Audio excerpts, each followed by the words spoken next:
আসসালামু আলাইকুম রহমতুল্লাহ। প্রিয় দর্শক শ্রোতা, আজকের ভিডিওতে আমরা আলোচনা করব বাসর রাতে করণীয় আমল ও অন্যান্য কাজসমূহ সম্পর্কে। বিয়ের মাধ্যমে নরনারীর জীবনে নতুন অধ্যায় শুরু হয়। এর মাধ্যমে দুটি হৃদয় বৈধভাবে পরস্পরের কাছাকাছি আসার সুযোগ পায়। বিয়ের পর নবদম্পতির প্রথম মধুময় রাতকে বাসর রাত বলা হয়। বাসর রাতের করণীয় সম্পর্কে অনেকেই দ্বিধায় ভোগেন। তা সত্ত্বেও লজ্জার কারণে কারো কাছ থেকে পরামর্শ চাইতে পারেন না। ফলে বৈবাহিক জীবনের এত গুরুত্বপূর্ণ প্রথম রাতটি হেলায় অতিবাহিত হয়ে যায়। যেহেতু এই রাতটি আর 10টি রাতের মতো নয়, তাই শুধু ঘুমিয়ে রাত কাটিয়ে দেয়া ঠিক নয়। তাই সকল নবদম্পতির উদ্দেশ্যে আজকের ভিডিওটি শেষ পর্যন্ত দেখার অনুরোধ রইল। 1 নম্বর, সালাম বিনিময়। বাসর ঘরে ঢুকে প্রথমেই সালাম বিনিময় করা উচিত। বাসর ঘরে স্ত্রী আগে থেকেই উপস্থিত থাকলে স্বামী তাকে সালাম দিয়ে ঢুকবে, আর স্বামী আগে থেকেই উপস্থিত থাকলে স্ত্রী স্বামীকে সালাম দিয়ে ঢুকবে। 2 নম্বর, নামাজ আদায়। এরপর দুজনে কুশল বিনিময় করে 2 রাকাত শুকরানা নামাজ আদায় করবে। নামাজে স্বামী সামনে থাকবে এবং স্ত্রী পিছনে থাকবে। 3 নম্বর, মোনাজাত করা। নামাজের পর স্বামী স্ত্রী নিজেদের বৈবাহিক জীবনের সুখ শান্তি, সৎ ও নেককার সন্তান চেয়ে এবং অন্যান্য বিষয়ে দোয়া করবে। মোনাজাত একসাথে কিংবা আলাদা করা যায়।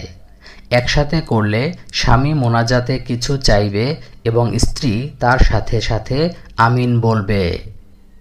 4 নম্বর, স্ত্রীর কল্যাণ চেয়ে দোয়া। স্ত্রীর কপালের কিছু চুল আলতো করে ধরে এই দোয়াটি বলবে। দোয়ার পর স্ত্রীর কপালে ভালোবাসার চুমু দেয়া যেতে পারে। দোয়াটি হলো, আল্লাহুম্মা ইন্নী আসআলুকা খায়রাহা ওয়া খায়রা মা জাবালতাহা আলাইহি ওয়া আউযু বিকা মিন শাররিহা ওয়া শাররি মা জাবালতাহা আলাইহি। বাংলা উচ্চারণ, আল্লাহুম্মা ইন্নী আসআলুকা খায়রাহা ওয়া খায়রা মা জাবালতাহা আলাইহি ওয়া আউযু বিকা মিন শাররিহা ওয়া শাররি মা জাবালতাহা আলাইহি। অর্থ, হে আল্লাহ, আমি এর যত কল্যাণ রয়েছে এবং যত কল্যাণ তার স্বভাবে আপনি দিয়েছেন তা চাই, আর এর যত অকল্যাণ রয়েছে এবং যত অকল্যাণ ওর স্বভাব চরিত্রে আপনি রেখেছেন তা থেকে আপনার আশ্রয় চাই। 5 নম্বর, স্ত্রীকে হাদিয়া দেয়া। বাবা মা, ভাই বোন, চেনা পরিবেশ ইত্যাদি ছেড়ে এসে স্ত্রী বেচারি মানসিকভাবে খুবই কষ্টে থাকে। তাই তাকে কিছু হাদিয়া দিয়ে ও খোশ গল্প করে কষ্ট লাঘবের চেষ্টা করা উচিত। হাদিয়া হিসেবে জায়নামাজ, মেসোয়াক বা ইসলামিক বই এসব দেয়া যায়। 6 নম্বর, নিজেদের মধ্যে বোঝাপড়া পোক্ত করা। এবার স্বামী স্ত্রী পরস্পরকে গভীরভাবে জানার পালা। আলোচনার মাধ্যমে পরস্পরের ভালো লাগা, মন্দ লাগা, ভবিষ্যৎ পরিকল্পনা ইত্যাদি বিষয়গুলো জেনে নিবে, যেন সে অনুযায়ী দুজনে একসাথে চলতে পারে। এতে করে বৈবাহিক জীবনের অনেক জটিল ও কঠিন সমস্যা থেকে মুক্ত থাকা যায়। 7 নম্বর, সহবাস করা। কথাবার্তার মাধ্যমে দুজনের মধ্যে গভীর আকর্ষণ সৃষ্টি হলে এবং সহবাসে ইচ্ছা জাগলে সহবাস করা যায়। তবে মনে রাখতে হবে, স্ত্রীর মাসিক অবস্থায় সহবাস করা জায়েজ নেই। স্ত্রী সহবাসের আগে এই দোয়াটি পড়তে হয়, বিসমিল্লাহি আল্লাহুম্মা জান্নিবনাশ শাইতানা ওয়া জান্নিবিশ শাইতানা মা রাযাকতানা।